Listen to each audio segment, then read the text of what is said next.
आज जो है फर्नीचर वाले आपके लिए बेड सेट लेकर आए हैं। उम्मीद करता हूं कि आपको जरूर पसंद आएगा। सबसे पहले king size double bed check करें, जिसके हेडबोर्ड को बहुत ही यूनिक तरीके से तैयार किया गया है।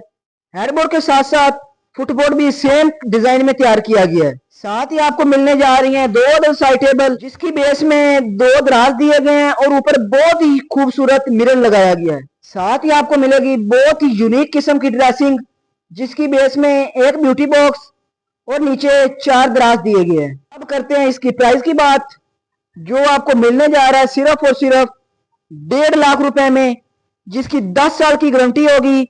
स्ट्रक्चर को घुन कीड़ा लग जाए, पेंट पापड़ियां मान कर उतर जाए, 10 साल की गारंटी होगी। और अगर आप इसके अलावा अपनी मर्जी के मुताबिक भी फर्नीचर बनवाना चाहते हैं तो आपको आना पड़ेगा ठोकर न्याज बेग लाहौर, और राब्ता नंबर बायो में मौजूद है।